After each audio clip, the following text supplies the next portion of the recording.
Մարտի 14-ից 3-ը համայնքային ոստիկանության Ախուրյանի բաժնում հաղորդում էր տվել Հովունի գյուղի մի բնակիչ։ Նա հայտնել էր, որ նախորդ օրը 8:30-ի սահմաններում Գյումրիում նստել է Mercedes Magnus-ի տաքսի ավտոմեքենա, հասել իրենց գյուղ, իջել ու մոտ 40 րոպե անց նկատել, որ մեքենայում թողել է պայուսակ, որում եղել է 340,000 ռուբլի, $1,600, մոտ 60,000 դրամ, քարտեր, անձնագիր ու վարորդական իրավունքի վկայական։ Տուժած տղամարդը դիմել էր վարորդին, որ վերադարձնի իր պայուսակը, սակայն նա հայտնել էր, թե մեքենայում ոչինչ չի եղել։ Նախաձեռնվել է քրեական վարույթ եւ Ախուրյանի համայնքային ոստիկանների միջոցառումների արդյունքում պարզվել է, որ պայուսակը վերցրել է նույն տաքսում մեկ այլ պատվիրատու 50-ամյա մի կին։ Նա հրավիրվել է համայնքային բաժին, որտեղ բացատրական աշխատանքից հետո խոստովանել է, որ ինքն է վերցրել պայուսակը։ Կինը ներկայացրել է պայուսակը ողջ պարունակությամբ։ Նախաքննությամբ հանգամանքները պարզվում են։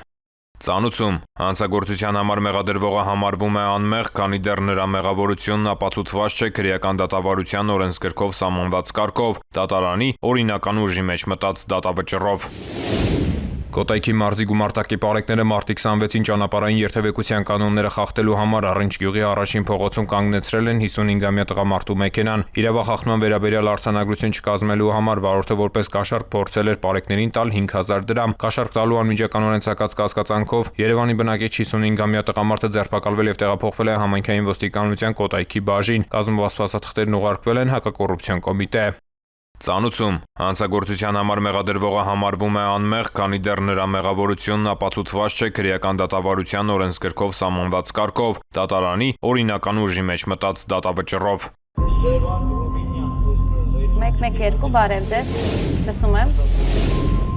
112 լսում եմ ձեզ։ Քաղաքը նշեք։ Բարի շնորհակալություն, ընդունած եմ։ Ազանգ ունեն քաղաքացուն օգնություն անհրաժեշտ Մարաշտոցի փողոցայում։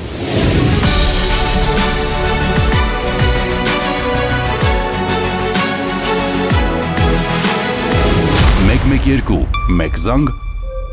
արագ արձագանք։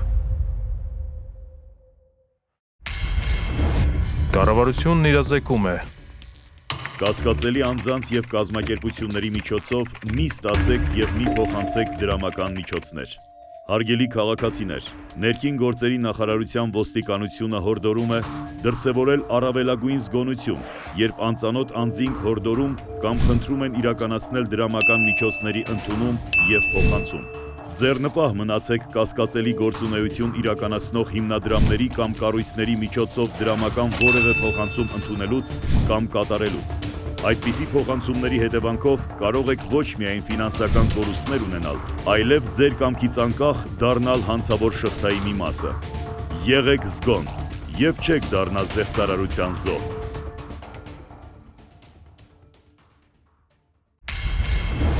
Կառավարությունն իրազեկում է։ Հայաստանի Հանրապետության ներքին գործերի նախարարության ոստիկանությունը հորդորում է. Հարգելի քաղաքացիներ, որևէ պատրվակով անծանոթ անձանց մի տրամադրեք անձնագրային եւ բանկային տվյալներ։ Մի փոխանցեք նաեւ համացանցի տարբեր հարթակներում գրանցված ձեր անհատական հաշիվների մուտքանունները, գաղտնաբառերը եւ SMS ծանուցմամբ ստացված մեկանգամյա կոդերը։ Նշված անձնական տվյալները փոխանցելով այլ անձանց, հավանական է, որ դրանք հետագայում օգտագործվեն տարբեր հանցավոր սխեմաներում ներգրաված անձանց կողմից, եւ արդյունքում կարող եք ոչ միայն զրկվել ձեր էլեկտրոնային դրամապանակների, բանկային հաշիվների, անհատական հաշիվների հասանելիությունից, այլև դառնալ ֆինանսական հափշտակությունների զոհ։ Հանցավորների ձեռքում հայտնված տվյալները կարող են օգտագործվել նաեւ այլ հանցագործությունների կատարման համար։ Եղեք զգոն, պահպանեք ձեր անձնական տվյալները։